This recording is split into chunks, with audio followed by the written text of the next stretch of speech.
Muy buenas noches a todos los estudiantes de farmacología del tercer año de la carrera de medicina.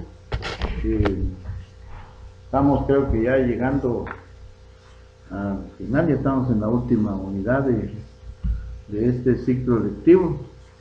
Desafortunadamente, pero terminamos así por vía virtual. Yo espero de todo corazón que ustedes, los jóvenes estudiantes de este curso, pues han puesto un poquito de interés en el desarrollo de las clases en línea. Y al mencionar ese interés es de que también no solo miremos la clase, sino también nos reforcemos leyendo nuestro libro de texto con las páginas que se les han sugerido ahí para estudiar en la casa. Ahorita la formación, si se han dado cuenta ustedes, ya depende mucho de la individual de cada uno de los estudiantes, y pues la autoformación es importante en este proceso de enseñanza. Hoy nos toca realizar un tema que son los fármacos antivirales.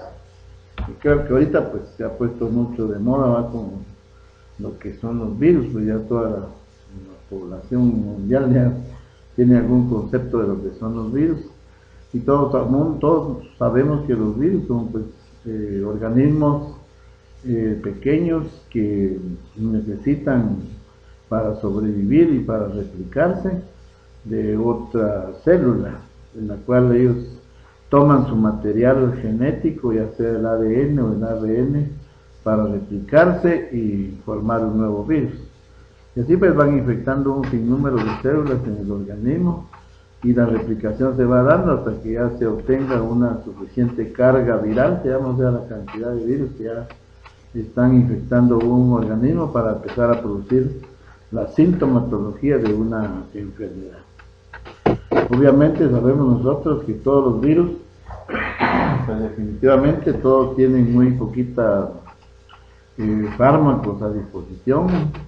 La mayor parte de virus se necesita que el organismo esté preparado adecuadamente con su sistema inmune para que se tenga una respuesta ante una infección viral, ¿verdad? Una respuesta del organismo. Y ya todos sabemos que hay patologías en algunas personas que se hacen más susceptibles, no solo por el tema del coronavirus, sino para las diferentes estructuras virales que existen en nuestro medio. De todos modos, vamos a ver que los fármacos antivirales, pues lo que hacen es tratar de impedir la replicación del virus. Algunos impiden que el virus penetre a la célula, o sea, se adhiera el virus a la célula, impiden la adhesión. Otros fármacos lo que van a hacer es impedir el ingreso del virus, bloquean el ingreso del virus a la célula huésped. Otros fármacos lo que van a hacer es evitar la descapsidación del virus, o sea, que el virus pierda su cápside, se desnude, como dicen algunos otros, y pueda ya empezar a infectar y a replicarse. Y otros fármacos pues van a actuar directamente en lo que es la fase de la replicación en espejo, que se llama, o sea que el virus se empieza a replicar con su misma cadena genética, ADN o RN, independientemente de lo que tenga. Algunos fármacos actúan en esta fase de replicación, y hay algunos fármacos que lo que hacen es impedir la salida del virus de la célula huésped, tratando de evitar que el virus pues vaya a infectar otras células huésped. Entonces, estando en este concepto, vemos que hay, en cuanto a la prevención, pues no podemos hablar de una prevención en cuanto al contagio de un virus. Ahorita se está manejando mucho, lo que se está viendo es en el caso del coronavirus, que provoca una infección respiratoria, el COVID-2, el coronavirus, el SARS-CoV-2, que es el nuevo, el del mono, porque el coronavirus ya existe, pues ya hay virus de coronavirus que producen infecciones respiratorias, aunque no del grado muy fuerte o intenso como lo está provocando este nuevo virus. Pero las medidas de prevención, pues ya sabemos que en cualquier clase de virus es evitar el contacto con una persona enferma, lavarse las manos, cubrirse la boca, los ojos. Especialmente nosotros los médicos deberíamos tener cuidado, no solo ahora con el SARS-CoV-2, sino cuando nosotros estemos ya en una práctica directa, en la práctica de la medicina, donde vamos a estar en contacto directo con muchos virus, no solo con este que está actualmente afectando al mundo. Y la prevención también se da a través de las vacunas, ¿verdad? Afortunadamente, una gran cantidad de virus pues ya tienen vacunas para prevenirlas. Los niños, ustedes saben que desde muy temprana edad ya se disponen las vacunas de hepatitis B, por ejemplo, la vacuna de difteria, tétanos, tosferina, algunas vacunas de sarampión, rubiola, paperas.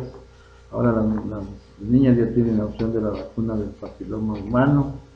Y en fin, ya hay una serie de vacunas que sí, hay un porcentaje alto, más del 90% de las enfermedades que se va a cubrir o evitar un posible contagio viral. Actualmente creo que estamos entrando en lo que es la era de la quimioterapia antiviral.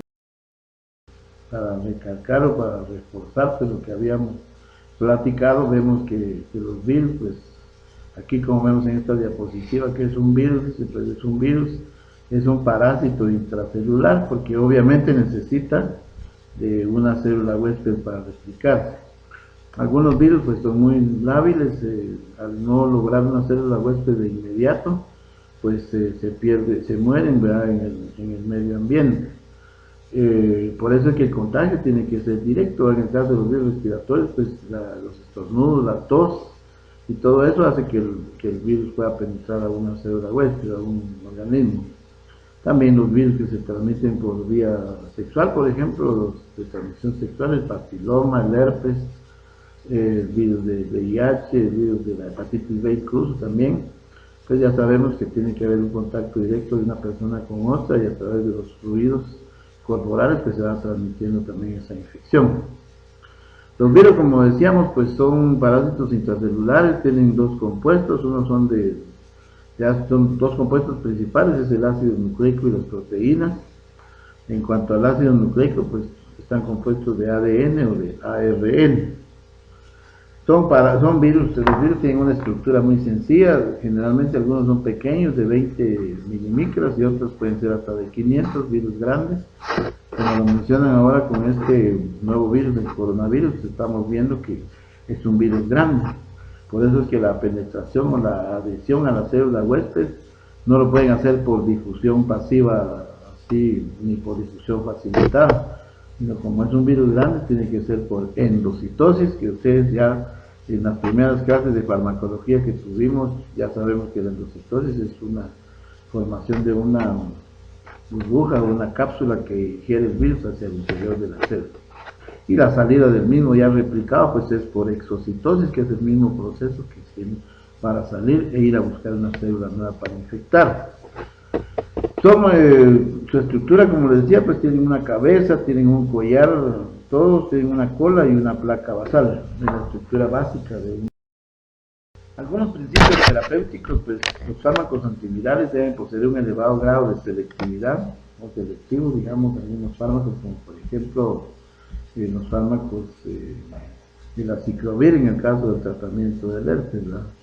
Tal vez mencionar aquí que algunos virus son que el organismo los puede rechazar, y otros que se quedan en un estado latente en el organismo y que van a permanecer para siempre en el organismo humano, como por ejemplo el virus del papiloma, que a pesar de que ya el paciente pueda perder la sintomatología clínica de una enfermedad, el virus queda latente y en cualquier momento empezar a manifestarse nuevamente con los síntomas clínicos. También el virus del herpes genital, que es otro virus que permanece latente en el organismo, como el virus de la hepatitis B, el virus del VIH. Son virus que ya no podemos quitar la infección en ningún momento de nuestra vida, pero que aunque no tengan una expresión clínica, van a estar ahí. Obviamente el hospedero, o sea, el que lleva el virus, puede ser un agente de transmisión. Su evaluación farmacodinámica in vitro sobre modelos experimentales es compleja.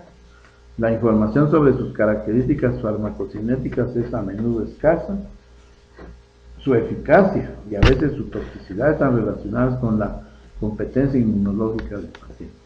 Ya vimos que el control de los virus, para atacar nosotros un virus, solo tenemos unas cosas. Por ejemplo, Cuando nosotros tenemos un virus, pues algunos padecimientos virales pues tienen algún tratamientos antivirales, ¿verdad? Que lo que hacen es reducir un poco el tiempo de sintomatología clínica o impedir la replicación del virus, lo que hace que la infección se pueda controlar. Pero también, ¿cómo se llama? El estado inmunológico del paciente es lo más importante para el control de las enfermedades virales. Va a depender directamente de la respuesta inmune del paciente, liderada por los linfocitos T, que son de acción rápida, y por las inmunoglobulinas que se van formando como respuesta del organismo hacia la detección de un virus en nuestro organismo. Su actividad es restringida al actuar sobre un órgano diana muy específico. Algunos virus tienen un órgano diana específico para trabajar. Por ejemplo, el virus de la rabia, ¿verdad?, que ataca principalmente el sistema nervioso central. Tenemos el papiloma genital, por ejemplo, que va a afectar únicamente los áreas genitales del cuerpo. El virus de la hepatitis B, hepatitis C, hepatitis A, que afectan directamente lo que es el hígado. Y así tenemos órganos dianas específicos en los cuales se van a dar las infecciones. Es muy importante que los virus pueden mutar, mutan constantemente y pueden desarrollar resistencias virales. Entonces, hacia algunos fármacos o incluso hacia algunas vacunas, ¿verdad? Y la utilización óptima de los antivirales precisa de la realización de un diagnóstico clínico correcto.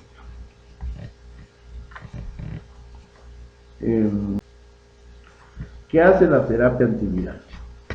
Inhibe la capacidad del virus para replicarse, lo que facilita el sistema inmunológico destruir.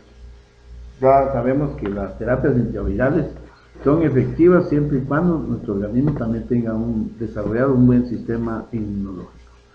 Si desafortunadamente las condiciones de nuestra población, por ejemplo en nuestro medio, aquí en nuestro medio guatemalteco, sabemos que una de las principales causas en los niños, por ejemplo la desnutrición infantil, hace que el sistema inmune sea deficiente, ¿verdad? Incluso en los adultos, también en los adultos mayores, en los cuales la alimentación ya es muy escasa o las condiciones socioeconómicas de los pacientes son muy bajas. Eso hace que el consumo de alimentos sea pobre y esto hace que su sistema inmune sea muy bajo. Ya sabemos que el sistema inmune depende mucho de la cantidad de alimentos principales. Bueno, los tres grupos básicos, las proteínas, los carbohidratos y las grasas, que son los que hacen que se formen, como se llama, importantes grupos del sistema inmune.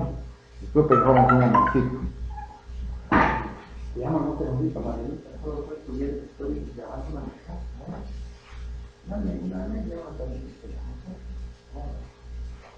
Entonces, les explicaba que el sistema inmune va a depender directamente de la ingestión de alimentos, ¿verdad? Tenemos que la destrucción de los virus, como lo había mencionado anteriormente, la destrucción de los virus por medio de los fármacos va a ser a través de uso correcto de los fármacos antivirales, ¿verdad? La terapia antiviral. ¿Por qué se destruye un número limitado de virus? Cuando aparecen los signos y síntomas de la enfermedad, el virus ya ha terminado de replicarse. Como les decía, desafortunadamente en la etapa prodrómica de la infección viral, cuando aparecen los síntomas prodrómicos, los virus, cuando empiezan su replicación, pues no tenemos síntomas clínicos de una enfermedad hasta cuando ya se ha alcanzado una carga viral alta, en la cual ya el virus empieza a dar síntomas de expresión clínica.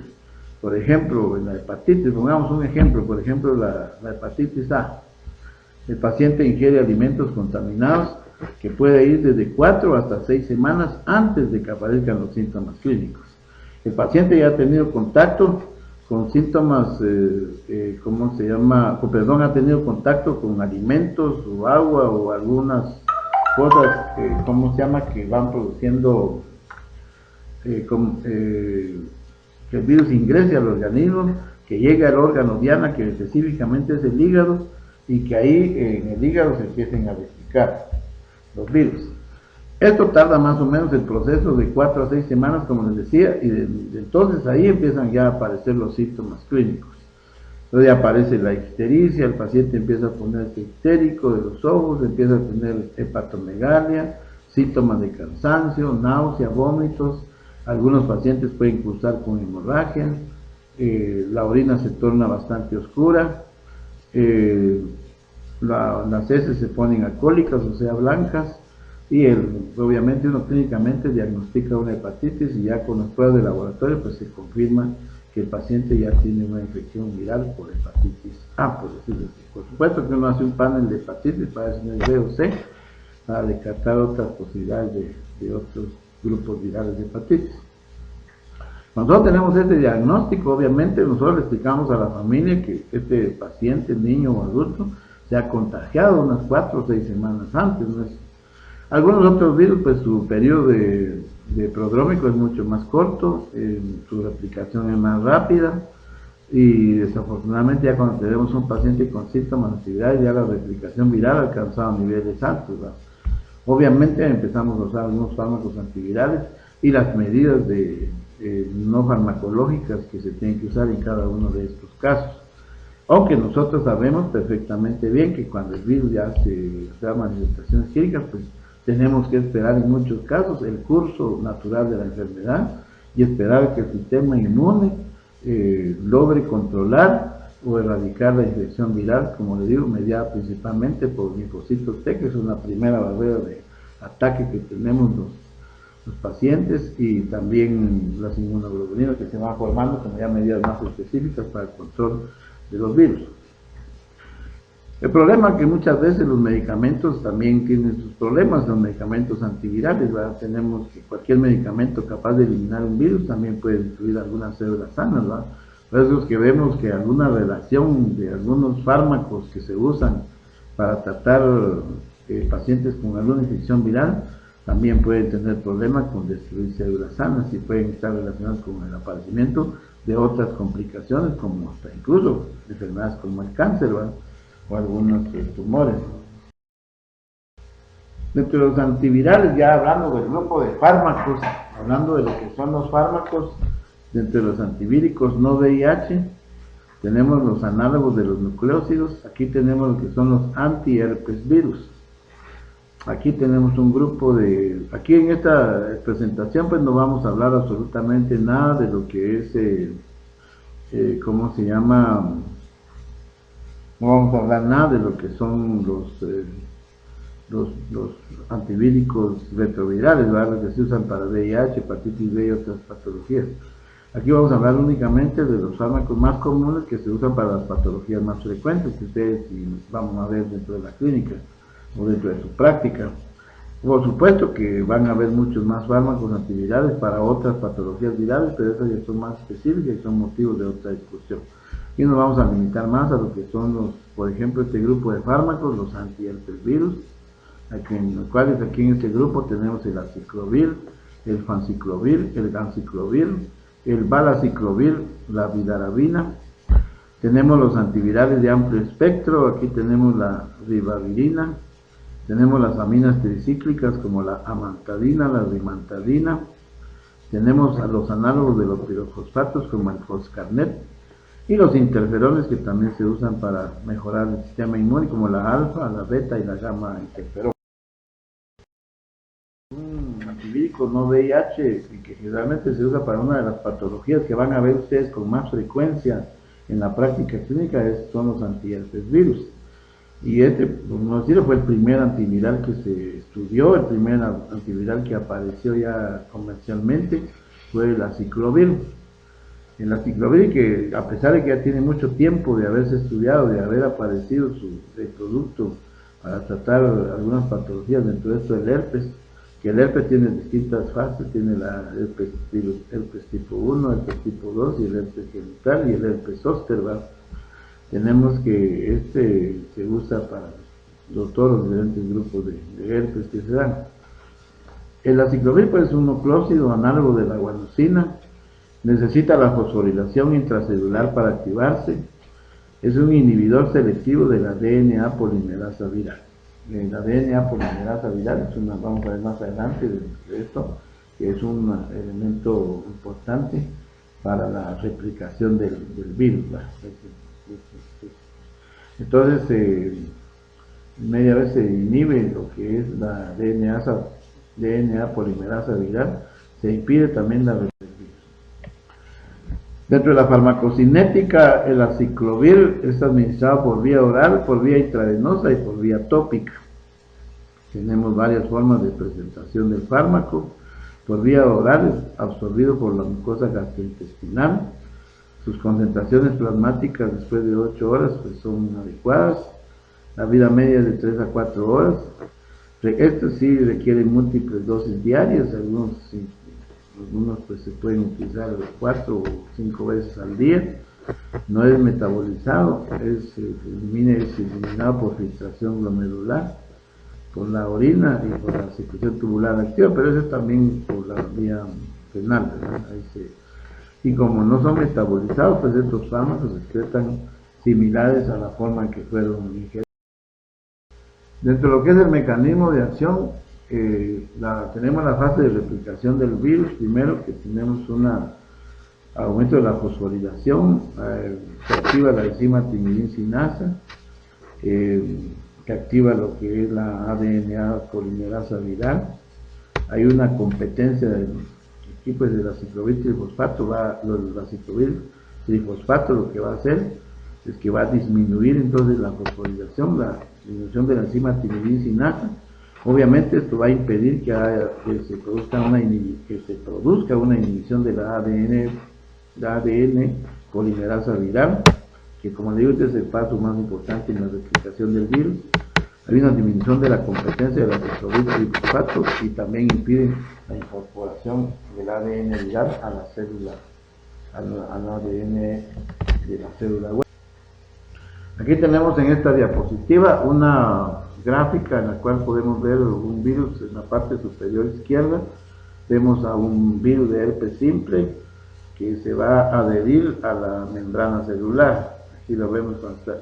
Obviamente en la membrana celular es ingresado al citoplasma de la célula huésped, como vemos ahí siguiendo la flechita negra.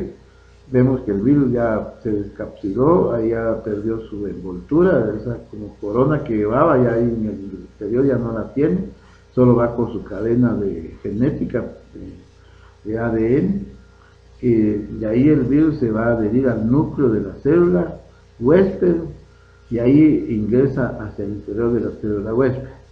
Ya vemos que ahí cuando se adhieren, si ustedes miran en la foto, cuando se adhieren al núcleo de la célula huésped, vemos que se expulsa el ADN viral, esa como lombricita que miran ustedes ahí de color celeste. Esa expulsión de ese DNA viral al ingresar al núcleo es activado por medio de la DNA polimerasa viral y empieza el proceso de replicación utilizando el material genético de la célula huésped. El aciclovir, por consiguiente, pues también se va a adherir a la membrana celular, ingresa al interior del citoplasma de la célula. La enzima timidicinasa del herpes convierte el aciclovir en monofosfato de aciclovir. Esta se convierte en difosfato de aciclovir y después en trifosfato de aciclovir, que es la forma activa ya del fármaco aciclovir dentro del. En esa forma, en forma de trifosfato de aciclovir, es que va a ingresar al núcleo de la célula y va a ir a adherirse a la DNA polimerasa viral para impedir precisamente la replicación del virus. Entonces, esta es una de las formas de acción, mecanismos de acción del virus. Las indicaciones terapéuticas, obviamente, las indicaciones terapéuticas de este fármaco es el virus de herpes simple tipo 1 y tipo 2, el virus de varicela zoster y el virus de Epstein-Barr, que son las formas de aparecimiento de este virus. Ya les decía que en cuanto a lo que es el virus de herpes simple, pues son las lesiones que aparecen a veces en la mucosa labial o en la boca, en las mucosas bucales, mientras que el herpes genital pues es exclusivamente para el área genital y es una de las formas de enfermedad de transmisión sexual. Este virus es latente, ¿vale? el de transmisión sexual, el que afecta a los genitales, es un virus que va a permanecer de. Dentro de la farmacocinética, pues vemos que la biodisponibilidad de la ciclovir oral es de 10 a 30%, 30%. La vida media plasmática es de 2 a 5 horas, 2.5 horas, con un rango de 1.5 a 6 horas.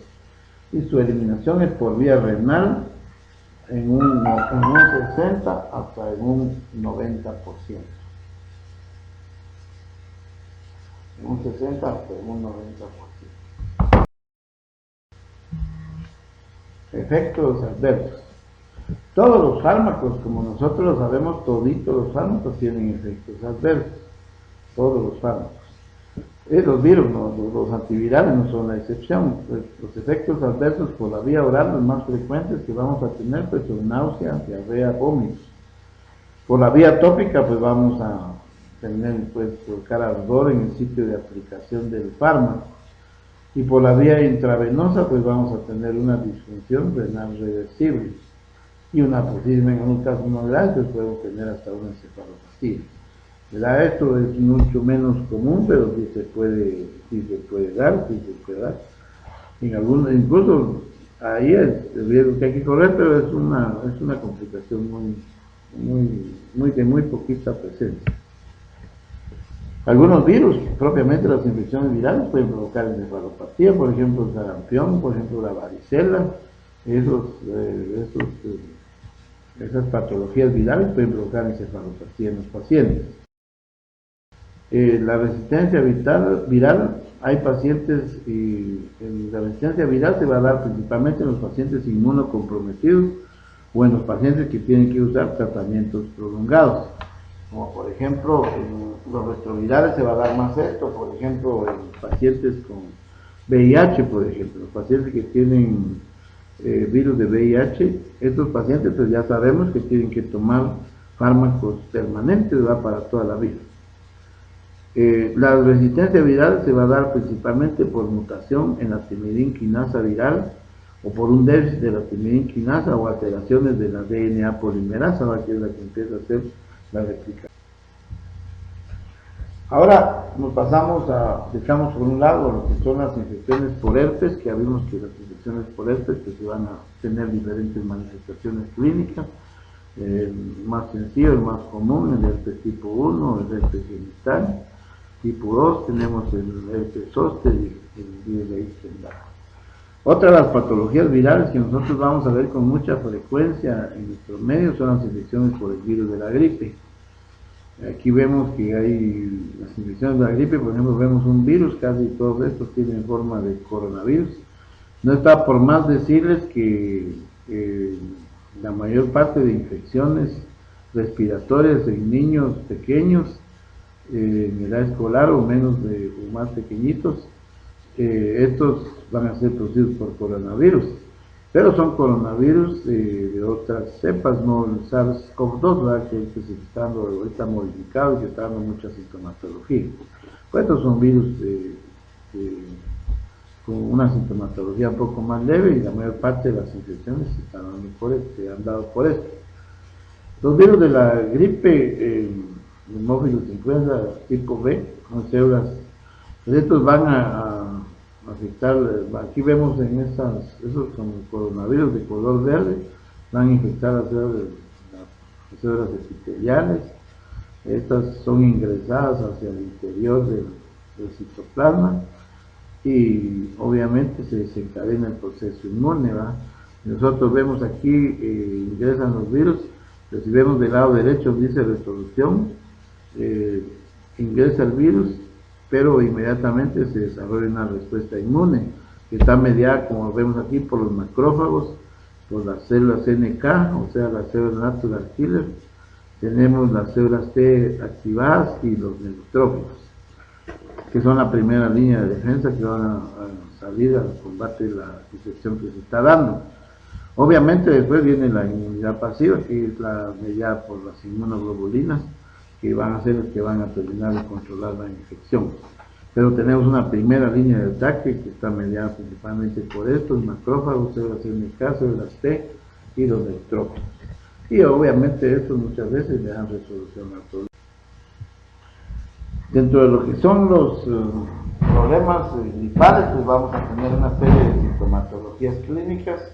Dentro de estos vamos a tener dolor de cabeza, fiebre de 38 grados o más, tos, dolor de garganta, congestión nasal, dolores musculares y articulares, vómitos o diarrea, hipoxemia o hipotensión, neumonía, compromiso del sistema nervioso central y muerte. Si nosotros vemos esta relación clínica que tenemos aquí en esta diapositiva, es exactamente lo que está pasando con el SARS-CoV-2, que algunos pues son asintomáticos, otros van a tener solo los síntomas que están en el color naranja aquí en esta diapositiva, que es dolor de cabeza, fiebre de 38, todo dolor de garganta, congestión, dolor muscular y articular. Algunos van a tener vómitos o diarrea porque hay receptores para estos virus respiratorios también en el intestino. El SARS-CoV-2 tiene receptores en el corazón y en el cerebro, es por eso que muchos pacientes con riesgo cardiovascular también tienen mucho riesgo de enfermarse y morirse por esto. Igual las lesiones neurológicas que se están detectando ya ahora en las infecciones por SARS-CoV-2. Y por supuesto ya la área roja que vemos aquí en esta diapositiva es cuando ya el virus ya está más fuerte, su infección, aquí hay hipoxemia, ya su saturación de oxígeno es baja, ya puede haber hipotensión, neumonía, compromiso del sistema nervioso central que puede llevar a la muerte. Cabal, esto con otros virus respiratorios se está dando el mismo proceso que se está dando con este virus de SARS-CoV-2. Los factores del hospedero, los individuos de alto riesgo más susceptibles de enfermedades severas, pues como los vimos aquí, ancianos mayores de 65 años, igual ahora, infantes menores de 2 años, mujeres embarazadas o individuos inmunocomprometidos. Y algunas patologías que van a incrementar la susceptibilidad, pues el asma, la enfermedad pulmonar obstructiva crónica, enfermedades cardiovasculares, desórdenes neurológicos, obesidad, diabetes y otros que también ya estamos viendo que son las patologías que están afectando más ahorita con los pacientes que tienen coronavirus SARS-CoV-2. Puede haber una respuesta inflamatoria exacerbada y sostenida, que eso también no nos conviene muchas veces porque lo que va a producir al final de cuentas los virus en nuestro organismo y en los órganos que está afectando, pues va a ser una respuesta inflamatoria aguda. Por eso que vemos nosotros que los pacientes que están hospitalizados por SARS-CoV-2, estos pacientes en algunos casos tienen la necesidad de utilizar esteroides para disminuir la respuesta inflamatoria. Tenemos estas condiciones que se están dando en los pacientes. Dentro de los antivíricos, ahí es no VIH, ahí dice VIH, ya vimos que no son no VIH. Tenemos las aminas tricíclicas como la amantadina, que es uno de los fármacos que ya se está utilizando desde hace algún tiempo para el tratamiento de los problemas gripales. Son activos frente al virus de la gripe. El mecanismo de acción impide la descapsulación del virus, o sea, impide que pierda su cápsula. Hay una buena absorción oral, su vida media va de 12 a 17 horas y hay una eliminación renal. Las indicaciones, prevención y tratamiento de la infección por virus A de la gripe y efectos adversos, puede haber una toxicidad neurológica, diarrea, exantema y disfunción renal.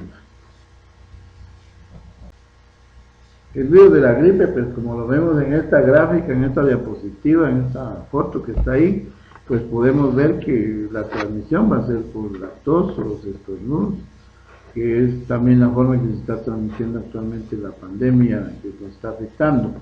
Entonces, como vemos ahí en la foto, el paciente está con tos y vemos la gran expulsión de material cargado de virus, ¿verdad?, que van a ser expulsados al medio ambiente. Obviamente vemos que unos van cayendo y otros son expulsados. Si alguien está cerca ahí sin protección, pues obviamente va a infectarse con este virus. Por eso es importante la utilización de la mascarilla, tanto del que está enfermo como el que está al lado del que posiblemente va a estar enfermo, para evitar esa transmisión directa.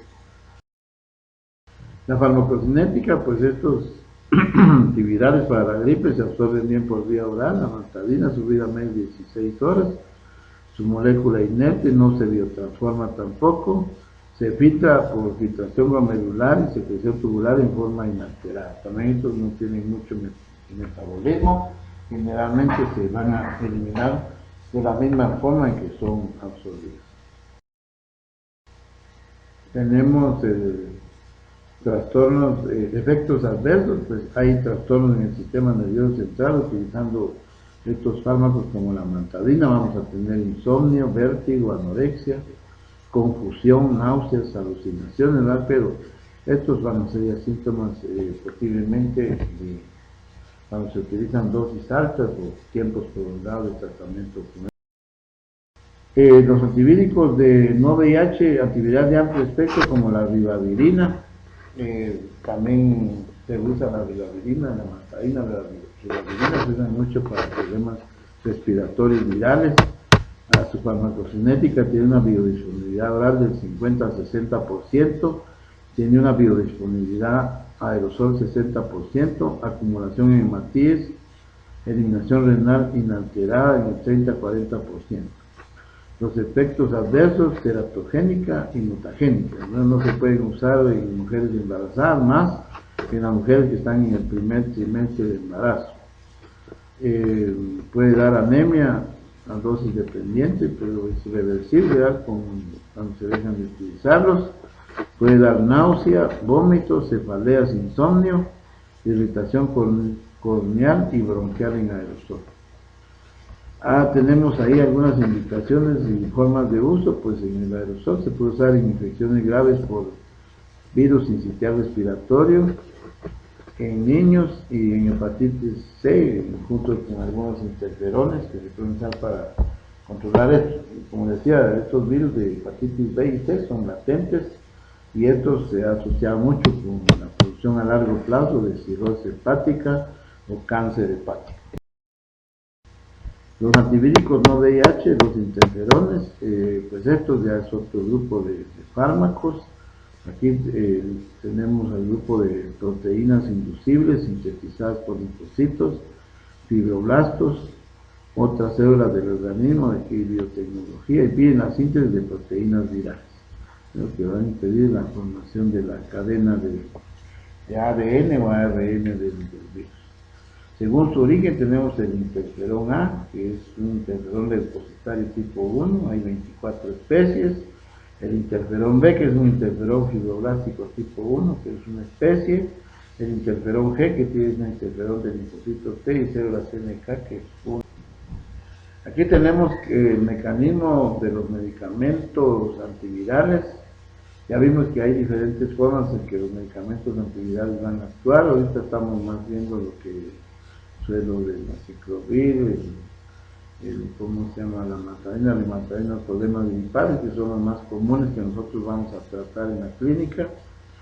Tenemos que, pues algunos fármacos, el número 1 ahí en negrito aparece destruyendo la cápside, o sea, destruyen la cápside del virus. Otros impiden la adherencia y la penetración del virus a la célula huésped. Otros estimulan la producción de AC interferón, se producen más interferón y esto hace que mejore el estado inmunológico del paciente. 4. Otros impiden la incorporación del genoma viral al genoma celular, que ese es el objetivo final del virus. El virus, como se los hemos planteado en esta presentación, lo que busca por todos sus medios al adherirse o pegarse a una célula huésped es lograr meter su material genético viral hacia el genoma viral celular. Tiene que llegar al otro genoma viral celular, hasta ahí tiene que llegar, y para eso pues tiene una serie de pasos que ya vimos para llegar así y lograr ese objetivo, porque depende directamente del genoma viral celular para empezar el proceso de replicación. Otros fármacos en el número 5 impiden la síntesis de ácido nucleico viral. Otros fármacos en el 6 impiden la síntesis de las proteínas virales. En el 7 impiden el acoplamiento del genoma viral con su cápside de salida. Impiden la salida del virus. Algunos antivirales para gripe hacen esto precisamente, impiden la salida del virus.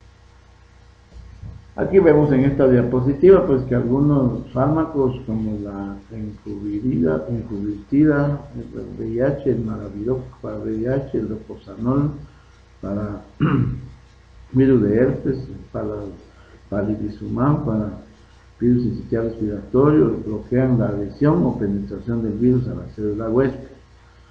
Otros impiden la penetración del virus, el interferón alfa lo bloquea principalmente en el virus de hepatitis B y hepatitis C.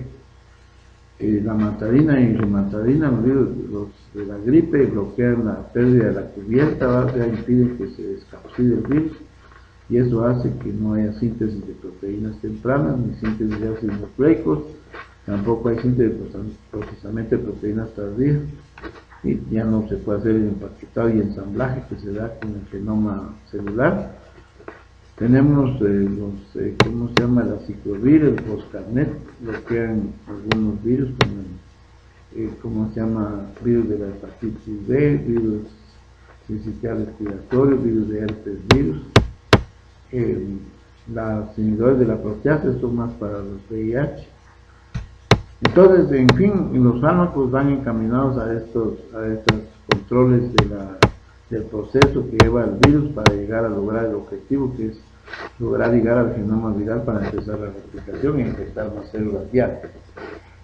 En el caso del coronavirus, pues este es lo que están buscando muchos laboratorios, ver cómo logran impedir la adhesión del virus a la célula huésped, ¿verdad?